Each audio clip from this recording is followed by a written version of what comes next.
posisi Wakil Manajer Investasi atau WMI. Pengalaman kerjanya sejak Maret 2012 hingga sekarang menjabat sebagai Direktur yang membawahi pemasaran retail dan operation PT Panin Asset Management. Sebelumnya beliau juga sudah melanglang buana ya, kita melihat sendiri sepak terjangnya di dunia keuangan dan juga investasi. Dan selain itu juga beliau telah melakukan publikasi buku terbitan Alex Media Gramedia, ada 6 buku di sana yang aku yakin teman-teman semakin membaca buku-buku terbitan beliau akan semakin banyak ilmu seputar keuangan dan juga investasi. Langsung saja kalau begitu, satu lagi informasi yang perlu aku sampaikan bahwa beliau ada di Instagram. Kalau ambil foto atau video jangan lupa tag Bapak Rudi di @rudianto_zh. Baik, kalau begitu Bapak Rudi, bagaimana kabarnya malam ini Pak? Sehat Bu, terima kasih. Luar biasa Pak Rudi, ini materinya penting banget karena aku mewakili generasi muda. Ngaku-ngaku masih muda. Generasi muda saat ini tuh tengah banyak menyimak berbagai macam, bisa dibilang bentuk-bentuk investasi dan juga ilmu tentang bagaimana sih mengatur keuangan atau financial planning. Jadi informasi seputar menyusun portfolio reksadana ini penting banget untuk aku simak. Tanpa menunda lebih lama lagi, langsung saja kami persilakan Pak Rudi, the floor is yours. Terima kasih. Selamat malam Bapak Ibu semua. Oh ya, ini semua. Bisa dari awal lagi. Oke. Terima kasih untuk perkenalkannya. Terima kasih juga yang sudah datang dan menonton. Ini saya juga live di Instagram. Mungkin kurang lebih yang saya bahas hari ini seperti ini. Mungkin Bapak Ibu di sini ada yang baru mau investasi, tapi bingung. Ada tadi saya dibawa, ada yang tawarkan PTT, tabungan, deposito, ada yang syariah, ada juga reksadana. Nah, tapi untuk Anda yang sudah berinvestasi, kadang-kadang jadi bingung. Ternyata reksadananya juga jenisnya nggak cuma satu, tabungan saja jenisnya ada macam-macam gitu kan. Nah, jadi kalau hari ini kita berbicara tentang reksadana gitu ya. Kalau saya sudah punya dana mau beli reksadana, bagaimana cara mengaturnya? Oke, mungkin boleh halaman berikutnya. Ya. Jadi kalau kita berbicara pasar modal, itu penuh dengan ketidakpastian. Kita bicara tentang beberapa waktu lalu ya, kita bicara tentang resesi global. Sekarang kita bicara inflasi tinggi, suku bunga naik segala macam. Jadi kalau investasi itu setiap hari kita ikutin, seolah-olah ada aja berita-berita yang sifatnya itu bisa membuat, aduh ini jangan-jangan mau jatuh, jangan-jangan mau rugi gitu. Nah, dalam situasi yang tidak pasti seperti ini, bagaimana baiknya kita mengatur investasi? Oleh halaman berikutnya. Ya. Jadi terus terang Bapak Ibu, kalau kita ikutin berita negatif itu nggak ada habis-habisnya ya. Kalau kemarin kita ngomong A, ngomong B, berikutnya tuh kita bisa ngomong yang berbeda-beda lagi. Sampai saya tuh buat gambar seperti ini. Setiap kali kalau Bapak Ibu mendengar misalnya ada berita negatif saham ya, entah itu resesi, entah itu laporan keuangannya jelek, entah ada misalnya ada kejadian apa, politiknya semakin panas, di luar negeri tak jelas, ada cuma pusat satu kali. Ya saya yakin nanti pada kurang lebih akan jadi seperti itu. Jadi kalau kita ngomong investasi, yang namanya resiko itu biasa. Nah, yang penting adalah sekarang bagaimana cara kita menghadapi berita-berita tersebut. Boleh halaman berikutnya. Nah, kalau kita lihat misalnya ya, ini adalah pergerakan daripada indeks harga saham gabungan selama 1 bulan. Kadang-kadang ada yang namanya, kita lihat kursnya sekarang 15.600. Apakah ini berarti mau balik ke zaman resesi? Kemudian kita dengar juga ada krisis energi segala macam. Jadi kalau kita perhatikan, kita investasi 1 bulan, uang kita itu misalnya pas masuk 7.200 IHSG-nya, sekarang 6.800. Tapi kalau kita lihat IHSG yang lebih panjang, ya, misalnya 10 tahun, penurunan yang 1 bulan itu cuma 1 bagian kecil saja. Jadi kalau misalkan Bapak Ibu ketika sudah berinvestasi merasa ragu gitu ya, coba untuk lihat jangkanya lebih panjang. Kenapa? Karena dalam jangka panjang itu fluktuasi pasar adalah hal yang biasa. Justru pada saat turun-turun seperti itu, kita harus manfaatkan untuk bisa beli karena dapat harga yang lebih murah. 2020 lalu waktu krisis COVID yang pertama kali, banyak orang jadi jutawan mendadak. Kenapa? Karena waktu 2020 harga saham-saham karena reksadana itu turun banyak. Kalau berani beli waktu itu, sekarang keuntungannya sudah mungkin lebih dari 40-50%. Jadi jangan melihat resiko itu sebagai suatu hal yang harus kita takuti, tapi bagaimana cara kita untuk memanfaatkan. Nah, kalau kita berbicara tentang mau masuk investasi, itu ada dua pilihan Bapak Ibu. Ya, pilihan yang pertama saya sebut dengan timing the market. Timing the market itu artinya kalau misalnya harga saham lagi turun, ya, harga reksadana lagi turun, harga obligasi lagi turun, kita masuk. Nah, kemudian kalau harganya naik, baru kita jual. Ya. Jadi timing itu kayak kita tuh pasang pancing, pas lagi turun baru kita pancing juga. Nah, coba cara seperti ini kadang-kadang tidak untuk semua orang. Kenapa? Karena kalau pas kita lihat harga saham lagi turun, itu bukan berarti dia akan bilang, oh turunnya sampai di situ. Akan ada berita bilang turunnya nanti bisa sampai segini, sampai segini, sampai segini. Seolah-olah tidak ada dasarnya. Apa yang orang lakukan? Akhirnya dia lebih banyak menunggu. Tahu-tahu pas dia masuk saham sudah naik lagi. Jadi timing the market itu harus pakai ilmu yang cukup dalam ya. Bisa baca laporan keuangan, bisa baca kondisi pasar. Nah, saya terus terang lebih menyukai timing market. Timing market itu kayak kita tuh pasang jala. Pasang jala itu artinya apa? Artinya nggak usah peduli lagi naik atau lagi turun. Kita masuk terus setiap bulan. Ya. Jadi orang sebut dengan istilah investasi berkala. Nah, kalau dalam pasar modal juga sama Bapak Ibu. Memang betul kalau kita pancing ikan, waktunya tepat, bisa dapat ikan yang besar. Tapi kalau misalkan kita tebar jala, kita tunggu dengan sabar, pada saat kita tarik, itu jumlah ikannya tidak kalah dengan kalau kita pancing. Nah, jadi kalau kita berbicara tentang strategi investasi, menurut saya kalau yang jago bisa coba time the market, ya. Kalau yang misalnya untuk orang awam seperti kita yang kerja, bisa coba time in market. Ya. Jadi bukan time in marketnya, tapi time in market. Halaman berikutnya. Nah, kemudian ketika kita sudah menentukan berinvestasi, kadang-kadang gini, apakah saya masukkan semua uang saya di satu jenis investasi? Kalau dalam istilah pasar modal itu, jangan taruh telur dalam satu keranjang. Kalau beli reksadana juga sama Bapak Ibu. Ketika Anda beli reksadana, jangan cuma beli satu jenis reksadana aja. Kenapa? Karena kadang-kadang ya Bapak Ibu, ada situasi memang sahamnya lebih kurang bagus. Jadi Anda beli reksadana saham, mungkin 1, 2, 3 tahun itu hasilnya nggak bagus-bagus. Yang bagus itu kita beli reksadana yang pasar uang, atau reksadana yang pendapatan tetap yang isinya obligasi. Nah, kemudian obligasi itu juga tiap tahun bagus. Ada juga waktu-waktunya di mana kayak tahun ini, karena suku bunga naik, harga obligasi lebih turun. Jadi kita perlu bagi-bagi. Nah, sekarang cara baginya bagaimana?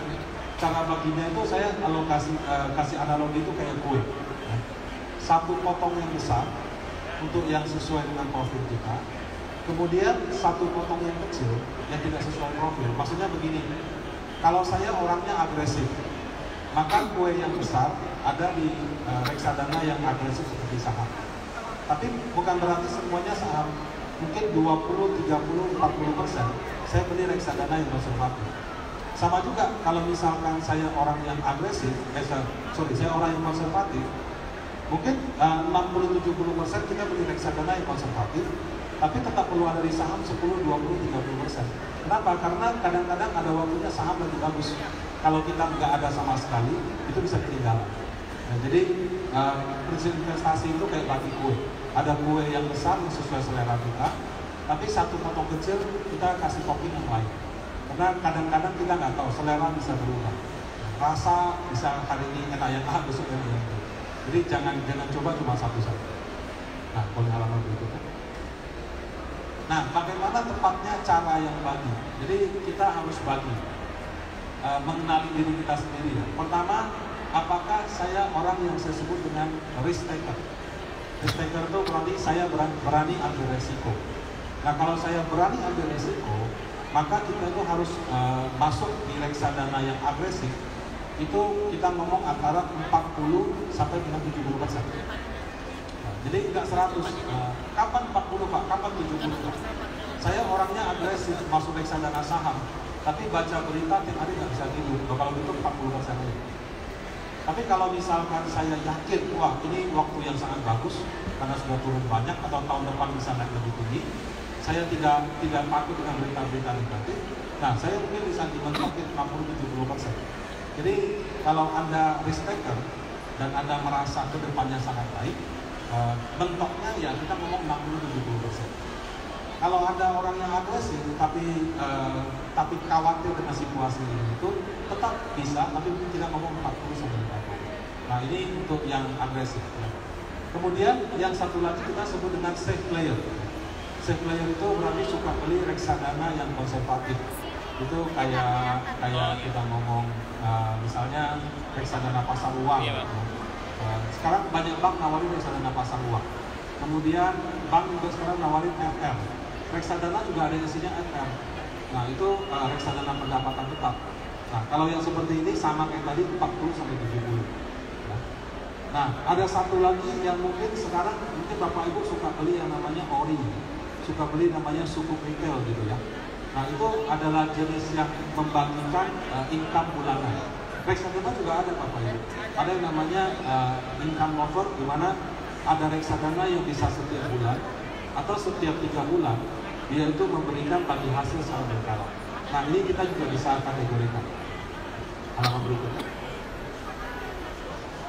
Ya ini hanya contoh ya, kalau misalnya Anda beli di reksadana panin, gitu kan, risk taker itu reksadananya yang apa ya, bootnya ada di sana, mulai dari reksadana saham itu kayak Panindana Maksima, yang harganya sekarang sudah 93-94 ribu, ada Prima, Ultima, Bulan dan lain-lain. Jadi kalau kita bicara 40-70%, ini adalah nama-nama produk yang bisa dipilih. Nah sebaliknya kalau Anda adalah orang yang suka main aman, nah ini reksadana yang jenisnya lebih banyak obligasi.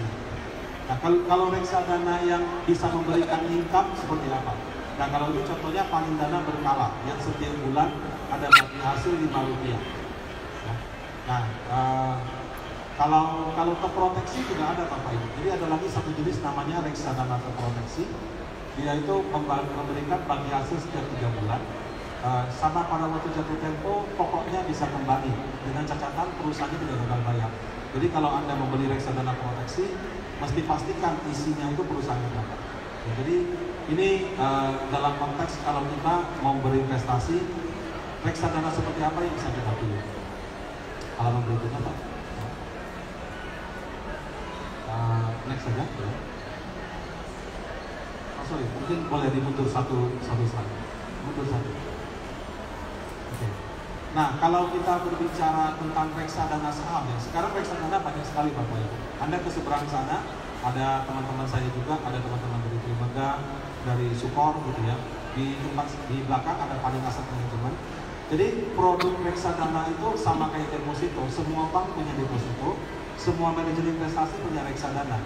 Nah, mereka itu ibarat kopi, cara masaknya itu berbeda-beda. Ada yang masak dengan gayanya spicy gitu ya. Ada juga yang masaknya dengan caranya mungkin ada asin atau agak manis. Nah, reksadana juga sama Bapak Ibu. Secara umum tuh kalau saya bisa bagikan, kalau yang saham itu ada 4 jenis. Ada reksadana saham yang mengikuti value investing. Ya, kalau kita bicara seperti yang dilakukan Bapak Lokenhom. Gitu. Dia beli saham yang harganya murah, dia tunggu sampai naik. Nah itu kadang-kadang tunggunya lama, tapi kalau begitu lagi naik, naiknya juga banyak. Itu gaya value investing. Yang lawannya value investing itu namanya growth. Ya. Growth itu adalah reksadana yang ketika dia berinvestasi, dia itu lebih cari mana yang lagi hot, mana yang beritanya panas. Contoh misalkan sekarang harga batu bara lagi naik, mungkin dia cari yang seperti itu. Besok misalnya lagi ada berita di sektor ini ada aksi akuisisi, dia akan ke situ. Jadi dia akan lebih fokus pada apa yang sekarang sedang hot gitu ya, sedang bagus. Sama ada yang campuran, jadi dia ada porsi value-nya, ada porsi growth-nya. Ada lagi satu reksadana yang kita sebut dengan gaya indeks. Indeks itu adalah reksadana yang dia nggak pilih-pilih saham. Kalau dia IDX 30, semua saham IDX 30 dia punya sama persis. Nah itu yang cara indeks. Nah kalau kita bicara diversifikasi, kita perlu bagi kita punya misalnya yang saham tadi minimal kedua atau 3 jenis yang berbeda. Nah, jadi kalau kita bicara strategi investasi kurang lebih seperti itu. Oke, next. Ya ini tadi hanya gambaran daripada ini, boleh halaman berikutnya. Nah, jadi kalau kita sekarang berbicara saya sudah berinvestasi di reksadana, kadang-kadang banyak orang suka tanya, terus kondisi kayak gini bagusnya diapakan? Nah, mau diapakan itu nanti kita akan lihat. Pertama, aset yang Anda punya sudah sesuai profil belum? Jadi kalau saya kasih contoh misalnya, ada nasabah punya dana di reksadana total 1 miliar dengan pembagian seperti ini. Nah, kalau misalkan berdasarkan analisis yang ada, kita akan bilang, oh ya, Bapak ini atau Ibu ini sudah punya reksadana yang agresif 500 juta. Tipenya risk taker, jadi itu sudah oke. Nah, yang jadi masalah, dia punya reksadana itu kayak Maksima dan Bersama, strateginya mirip, dua-duanya value. Sementara kondisi market bisa saja berubah. Nah, salah satu dari reksadana yang value itu kita akan sarankan coba dipindahkan ke reksadana yang beda strategi. Nah, ini hanya salah satu contoh. Jadi dalam berinvestasi itu penting untuk punya diversifikasi strategi. Karena kadang-kadang yang A berhasil tahun ini, yang B berhasilnya tahun depan. Nah, jadi perlu ada perbedaan strategi. Oke, terakhir. Next.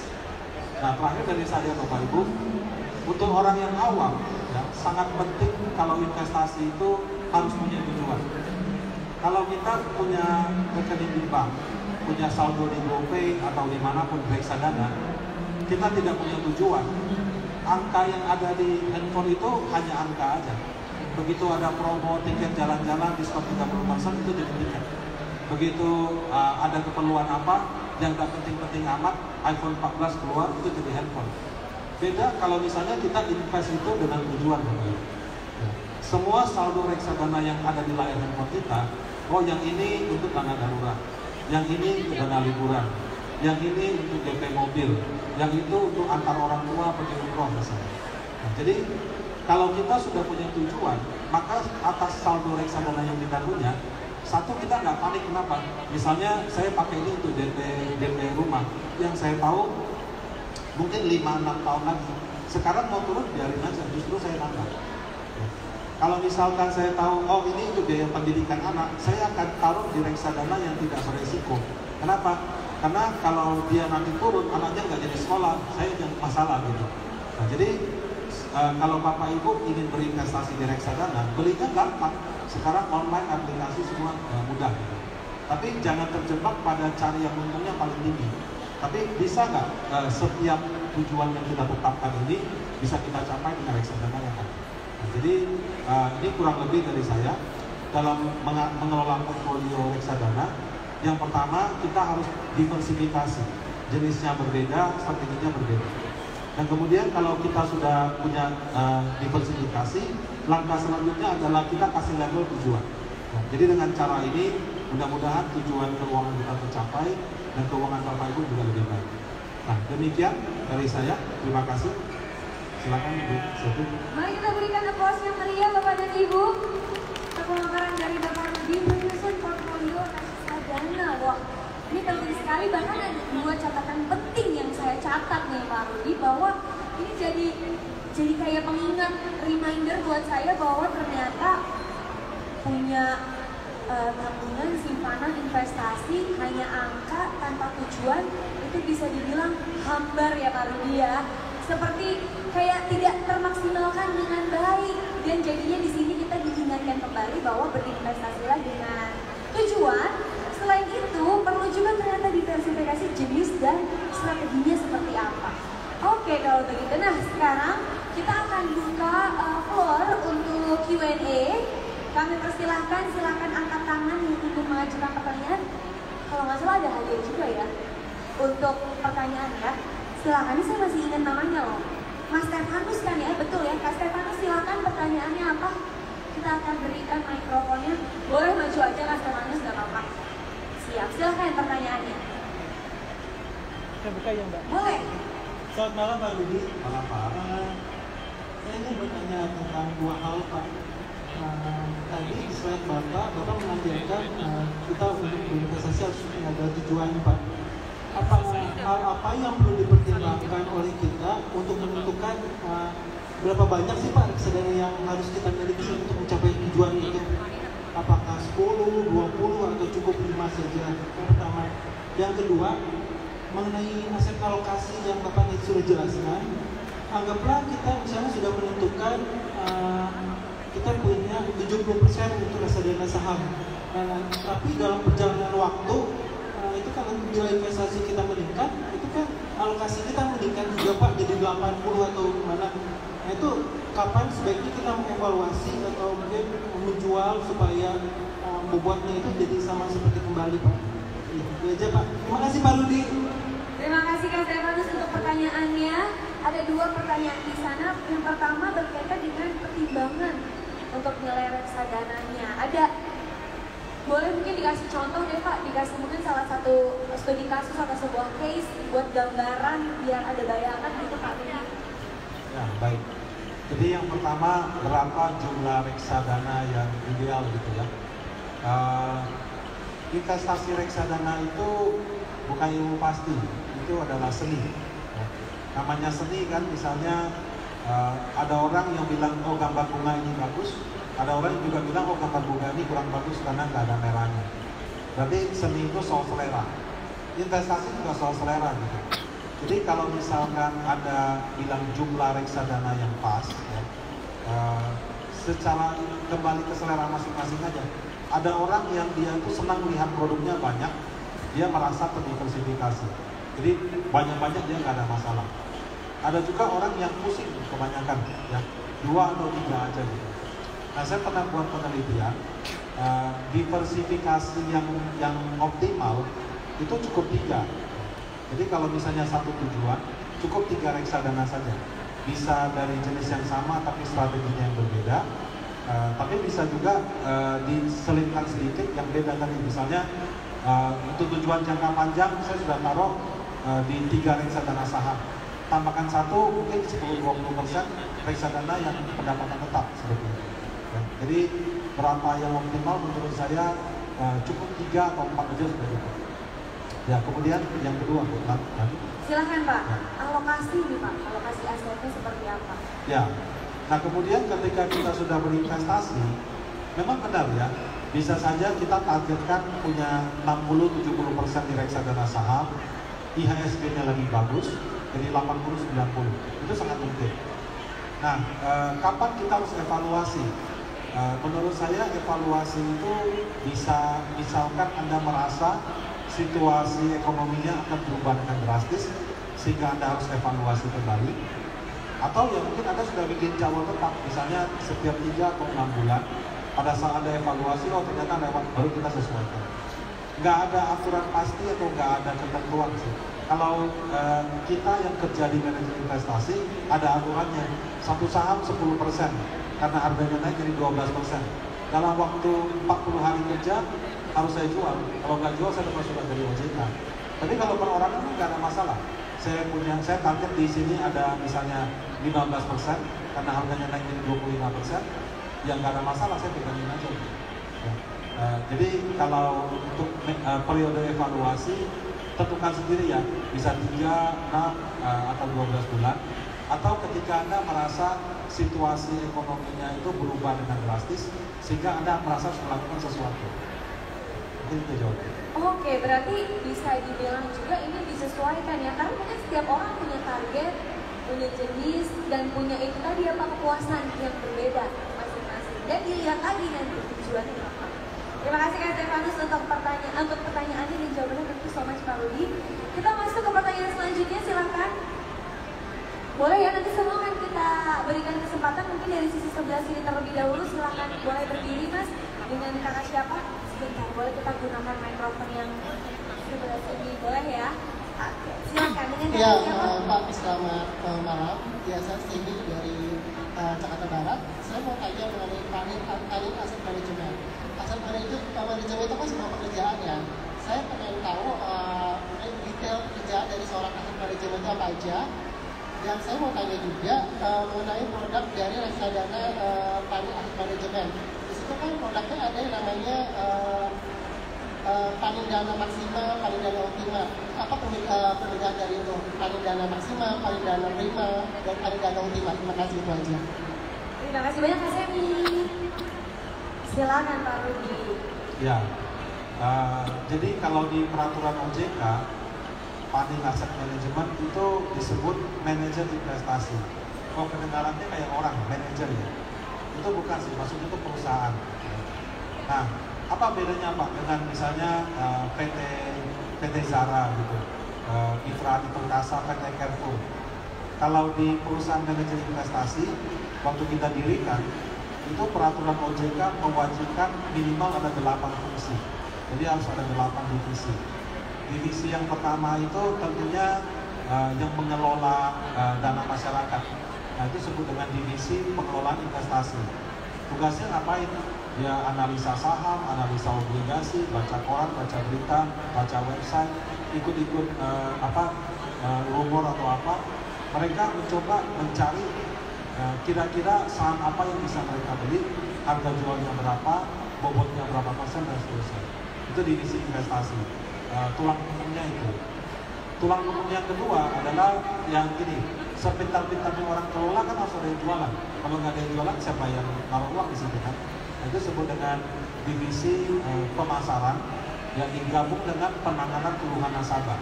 Jadi dia itu kayak marketing sama customer service jadi satu. Nah, itu ya sesuai namanya, jualan sama ini. Nah, kemudian orang kan harus ada back office-nya dong. Nah, back office-nya itu ada beberapa divisi ya. Yang pertama itu dealing ya. Dealing itu adalah orang yang kerjaannya, misalnya si manajer investasi memutuskan beli saham Bank BRI. Nanti dia itu akan tentukan beli Bank BRI-nya di Panin Sekuritas, Tribaga Sekuritas, Dana Reksa Sekuritas, Agen Sekuritas, berapa lot di harga berapa. Dia yang akan membagi, itu namanya dealer, fungsi perdagangan. Nah, setelah dia transaksi, itu kan ada administrasi ya, ada surat, kalau kita tempatkan deposito di bank misalnya, ada sertifikat deposito, itu yang ngurusin namanya operation dan settlement. Nah, itu divisi yang keempat. Nah, jadi tadi ada investasi, pemasaran, perdagangan, operation settlement. Nah, kemudian satu lagi, kelola dana masyarakat itu ibaratnya kalau kita nakal, bisa tilang uang orang, bisa apa. Ada yang namanya divisi manajemen risiko. Nah, jadi orang yang memantau, yang kelola ini langgar aturan nggak? Yang jualan ngomongnya sembarangan nggak? Janji return nggak? Nah, itu namanya risk management. Baru ditambah lagi 3 divisi, yang pertama HRD yang karyawan, baru satu lagi IT, satu lagi keuangan. Nah, jadi perusahaan manajer investasi itu punya 8 fungsi. 8 fungsi itu ada penanggung jawabnya sama ada itu. Nah, itu yang membedakan perusahaan manajer investasi dengan perusahaan yang lainnya. Itu yang pertanyaan pertama ya. Pertanyaan yang kedua, apa beda produknya gitu? Boleh tampilkan slide presentasi, Pak? Halaman 7 atau 8 gitu. Ya. Sambil tunggu ya. Jadi tadi yang saya sebutkan, bahwa yang reksadana itu kayak koki gitu, ya. Nah, di kita kokinya juga ada banyak. Kita bagi jadi 4 macam koki. Ada koki yang dia itu kalau beli saham, dia sabar. Dia beli saham yang murah, yang orang gak lirik. Dia mungkin slide 9 kali. Nah, ya. Jadi dia tunggu sampai dengan harganya naik. Nah, itu kalau orang pasar modal bilangnya saham-saham beggar ya, yang waktu dibeli kita tungguin nggak naik-naik, begitu naiknya 2 kali lipat. Nah, itu disebut dengan value investing. Maksima ultima sama bersama itu dia waktu kelola pakai cara itu. Kalau beli yang seperti itu harus sabar. Kenapa? Karena bisa aja 3-4 tahun nggak kemana-mana. Dia tungguin harganya naik, tapi begitu naiknya 2 kali. Nah, itu cara value. Kemudian yang berikutnya, ya, yang growth ya. Growth ini dia lebih ikuti berita. Jadi kalau misalnya beritanya yang bagus apa, dia lebih banyak ke situ. Jadi dia tipenya ikuti berita. Ada waktu-waktu di mana cara seperti itu lebih jalan. Kenapa? Contoh kayak 2021, semua orang bilangnya digital, saham digital bagus, semuanya beli digital. Entah ada fundamental atau enggak, orang nggak peduli. Nah, ada yang dicampur. Yang dicampur itu yang nomor 3. Nah, baru yang terakhir itu yang copy paste. Jadi kalau misalnya dia bilang copy paste IDX 30, ya pokoknya apa yang ada di IDX 30 dia nggak peduli apakah itu mahal atau murah, ada berita atau nggak ada berita, bobotnya dia bikin sama persis. Nah itu disebut dengan indexing. Nah, jadi ini reksadana dengan strategi yang berbeda-beda. Nah, bagaimana baiknya pilih yang tahun lalu bagus atau tahun ini bagus atau bagaimana? Kita selalu disarankan punya minimal 2 atau 3 jenis yang berbeda. Kalau sudah punya maksimal, nggak usah beli ultima. Kalau sudah punya teladan, jangan beli unggulan. Tapi kita bagi kalau bisa di kotak-kotak yang berbeda. Nah itu kurang lebih untuk produk. Terima kasih. Terjawab sekali ya Mas Edi, thank you so much. Selanjutnya silahkan yang belakang terlebih dahulu boleh ya Pak, baru setelah ini Bapak boleh. Karena kita ada slot 4 penanya. Jadi satu yang menggunakan kaos warna toska dan satu lagi Bapak yang menggunakan batik. Tunggu sebentar, sejenak kita akan berikan untuk mikrofonnya. Baik. Di sebelah sini Mas.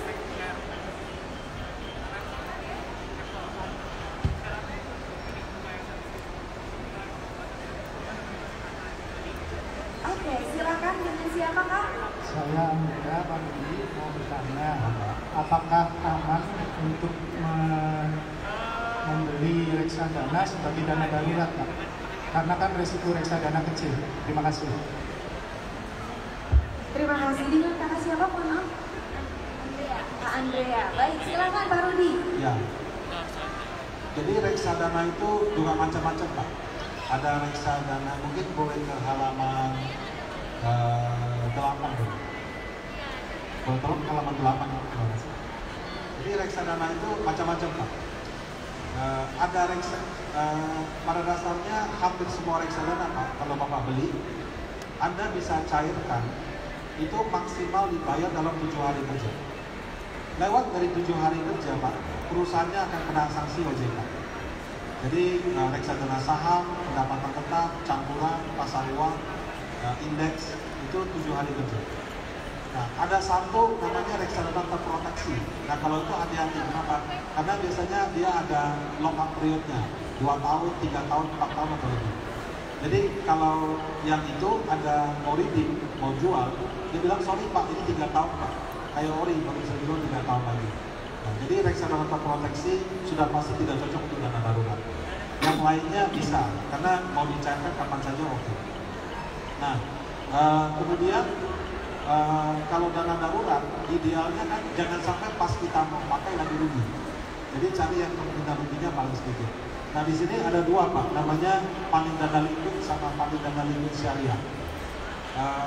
Apakah cocok untuk dana darurat? Cocok tapi jangan 100%. Kenapa Pak? Karena dana darurat itu kadang-kadang Bapak butuh uang di hari Sabtu Minggu sama jam 8 malam Pak. Kalau taruh di sini Pak, Bapak cairkan paling cepat besok, baru 1 hari kemudian baru dapat uangnya. Nah, sementara kalau dalam darurat kan mungkin harus tarik di ATM atau di kartu kredit gitu ya. Jadi kalau misalnya gini ya, hitung-hitungan yang wajar untuk dana darurat. Kalau misalnya keluarga di Jakarta, kita ngomong suami istri ya, katakanlah pengeluaran bulanan 1 bulan misalkan aja ya 10 juta rupiah misalkan. Berarti idealnya punya dana darurat antara 60 sampai dengan 120 juta. Kita tidak ngomong gaji ya, kita ngomong pengeluaran. Jadi kalau pengeluaran 10 juta, berarti idealnya punya dana darurat 60 sampai 120. Katakanlah Pak, saya sekarang sudah punya 100 juta Pak. Masuk ke reksadana semua, silakan. Tapi menurut saya kalau saya punya 100, 80 aja. 20-nya taruh di ATM Pak. Kalau pas mau dipakai, uangnya bisa diambil. Ya, jadi reksadana untuk dana darurat itu tidak 100%. Kenapa nggak di tabungan semua Pak? Ya kalau di tabungan kan bunganya kecil. Kalau di reksadana bunganya lebih baik. Nah itu seperti itu Pak kabarnya. Terima kasih. Baik, terima kasih Bang Rudi untuk penjelasannya. Terima kasih Mas Andrea. Pertanyaannya satu pertanyaan terakhir. Kita akan berikan untuk Mas yang menggunakan baju batik di tengah. Silakan untuk mikrofonnya.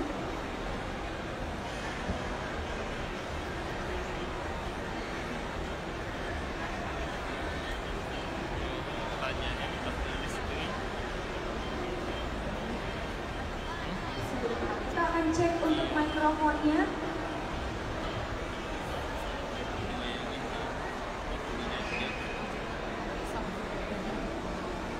Boleh kita minta satu mikrofon lagi? Ada di sebelah sana, silahkan. Selamat malam, Pak Rudi. Nama saya Prameto. Saya ada 3 pertanyaan, Pak. Pertama ya, reksadana planning ada planning untuk di aplikasi dikit ya? Karena biasanya kalau anak milenial biasanya lebih gampang ya untuk dibibit. Kalau sana saya lihat udah ada di Raksa. Itu pertanyaan pertama. Nah jadi saya juga lihat ya untuk konversi untuk planning dana ultima dan maksima itu kan ada komposisinya 10 besar itu ada bank, ada finansial, sama batu bara. Nah semua itu kan sedang all time high ya, dan banyak saham yang lagi terdiskon seperti beberapa saham retail dan konstruksi. Apa ada rotasi sektor ke depannya, ada planning rotasi sektor. Dan ketiga, untuk planning sendiri ada opsi reksadana yang luar negeri seperti ETF Rusia kan, karena saya tahu ya kalau untuk di Indonesia itu jarang ada opsi reksadana untuk luar negeri. Terima kasih banyak. Kak Pranoto, 3 pertanyaan. Pak Rudi, pertanyaan pertama terlebih dahulu. Reksadana panen ada rencana untuk bisa diberikan? Ya, kayak iPhone saja. Ada yang dijual di Apple Store, ada yang dijual di Era, gitu kan. Nah, terserah vendornya dong, dia mau eksklusif jual di toko Apple, atau dia juga bisa jual tempat lain. Nah, kalau reksadana panen ini memang tipe yang lebih suka dijual eksklusif, Pak. Bukan berarti kita nggak ada di selling agent lain, ada. Di Ajaib ada, tapi nggak lengkap. Cuma ada 5 produk. Di Philips Sekuritas juga ada. Di Bank Panin ada, di Bank BCA juga ada. Tapi di Bank BCA cuma 1. Kalau mau beli lengkap semuanya, itu beli langsung ke Panin Asset Management. Di belakang ada booth Panin, di bawah juga ada. Atau kalau aplikasi ada namanya, kita baru soft launching sih, namanya iProsper. Nah, jadi nanti di Apple sudah bisa, Google Play juga bisa. Itu iProsper, ya, Prosper di sana. Nah, kenapa tidak dijual tempat lain? Ya itu Pak, kembali ke masing-masing Pak. Ada perusahaan yang senangnya dijual lewat selling agent, ada juga yang lebih senang jual sendiri. Pada dasarnya paling hasil terbuka, tapi kadang-kadang tergantung juga pihak sananya mau jual apa tidak. Jadi itu yang pertama. Terus yang kedua, Yang kedua adalah, adakah kemungkinan rotasi sektor? Rotasi sektor. Okay. Nah, reksadana yang kamu sebut tadi, itu kan value investing. Value investing itu dia beli saham yang menurut dia harganya murah, dia baru jual kalau harganya menurut dia sudah mahal. Jadi bukan masalah all time high-nya Pak. Kalau all time high belum mahal dia nggak jual. Kalau sudah, kalaupun tidak all time high, tapi karena satu dan lain hal, misalnya labanya jatuh atau terjadi perubahan manajemen atau apa, dengan harga 50% lebih murah, tapi kita juga bisa bilang itu mahal, kita nggak mau beli lagi atau bahkan mau jual. Nah, jadi bukan masalah kalau harganya all time high harus kita rotasi. Nah, kita rotasi kalau harga yang kita pegang sudah terlalu mahal dan ada kesempatan kita saham yang lebih murah. Nah, jadi bukan karena dia all time high kita pindah ya, tapi kita akan pindah kalau harga sahamnya sudah mahal. Dan kalau value investing itu tidak pakai pendekatan sektoral, kita tuh nggak melihat, oh ini batubara bagus, masuk energi. Besok misalnya maunya rame, kita masuk consumer goods, nggak begitu. Lihatnya satu persatu saham. Jadi kalau value investing seperti itu. Kalau yang sektoral itu yang growth, ya. Yang growth baru dia lihatnya sektoral. Tapi kalau yang value investing enggak. Atau indexing ya, indexing juga enggak sih, dilihatnya sesuai bobot saja. Nah, kemudian tadi yang ketiga, Pertanyaan ketiga, reksadana luar negeri Pak. oh iya, Panin Asset Management lagi apply sih ke OJK nanti namanya Panin Dana Syariah Global. Jadi investasinya itu nanti kita utamakan ke Amerika Serikat, bukan ETF tadi. Kenapa? Karena kalau ETF saham di US terlalu banyak, kita nggak punya kapasitas. Jadi untuk reksadana di Panin Aset itu nanti akan ada yang efek luar negeri, tapi sekali lagi bukan ETF, itu reksadana saham biasa. Kapan mungkin ya mudah-mudahan akhir tahun ini lah. Cuma gini, yang reksadana efek global itu memang tidak untuk masyarakat kebanyakan. Kenapa? Karena minimum pembelian 10.000 US dollar. Dia nggak bisa potongan 100.000 atau 10.000 kayak reksadana saham tuh nggak bisa. Minimal 10.000 US dollar. Nah, itu aturannya sudah dari OJK soalnya. Dan kita hanya mengikuti. Demikian Bu. Baik, terima kasih banyak Pak Rudi, terima kasih banyak Kak Pranoto untuk pertanyaannya. Itu tadi menjadi pertanyaan terakhir Pak Rudi di sesi tanya jawab ini. Boleh saya minta aplaus yang luar biasa untuk keempat penanya, pertanyaan yang luar biasa ya, lengkap sekali, bahkan bisa mewakili rasa ingin tahu semua yang hadir di sini. Maka dengan ini seperti yang dijanjikan di awal acara, untuk semua penanya akan mendapatkan merchandise spesial. Boleh saya undang untuk maju ke depan Kak Stefanus, Kak Semi, Kak Andrea, dan juga Kak Pranoto. Nah, kali ini tidak hanya merchandise atau souvenir persembahan dari FinExpo 2022, namun juga ada voucher reksadana dari PT Panin Asset Management, masing-masing sebesar Rp250.000. Silakan Kak Semi, Kak Stefanus, Kak Pranoto, dan juga Kak Andrea untuk maju ke depan. Untuk hadiah, saya boleh mengundang Pak Rudi memberikan hadiahnya secara langsung. Silakan naik ke atas panggung.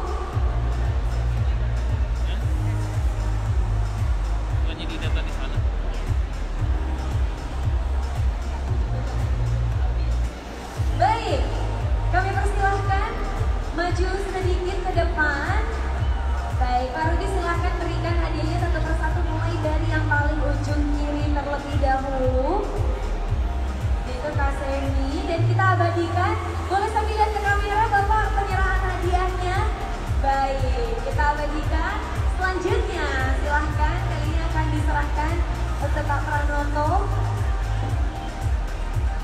Wah, luar biasa ya. Silahkan sambil lihat ke kamera yang di sebelah sini. Oke, karena di sebelah sini ini video ya, jadi sampai diambil videonya, sambil diambil fotonya. Terima kasih. Kita bergeser untuk penyerahan merchandise selanjutnya. Boleh loh dilihat-lihat merchandise-nya, kece banget kan? Wah, merchandise dari FinExpo loh. Silahkan sambil lihat ke kamera. Dan selanjutnya kali ini penyerahan hadiah Mas Pamlis untuk Kak Stefanus. Banyak sekali informasi yang dibagikan. Ini bahkan sampai tips and trick dalam menyusun portfolio reksadana langsung dari Pak Rudi. Selanjutnya foto bersama terlebih dahulu. Baik, Pak Rudi bisa berada di tengah. Oke, silahkan dipamerkan untuk vouchernya ke depan. Untuk Pak Rudi boleh seperti ini Pak, gaya FinExpo Pak. Jadi ini melambangkan huruf F. Seperti ini gayanya Pak, huruf F. Oke, kita ambil 3, 2, 1. Boleh kita berikan aplaus yang meriah sekali lagi Sobat Inklusif semuanya. Terima kasih banyak untuk seluruh penerima merchandise. Kami persilahkan untuk menuju ke meja sebelah sini untuk kami data. Silahkan diisi terlebih dahulu datanya. Dan sekali lagi boleh kita berikan aplaus yang paling meriah untuk narasumber kita hari ini, Bapak Rudianto, Direktur PT Panin Asset Management. Thank you so much Pak Rudi. Terima kasih banyak. Kami persilahkan kembali ke tempat. Baik, rangkaian acara belum usai. Selanjutnya kita akan ada bagi hadiah lagi. Jadi siap-siap untuk kuis selanjutnya. Namun kali ini saya akan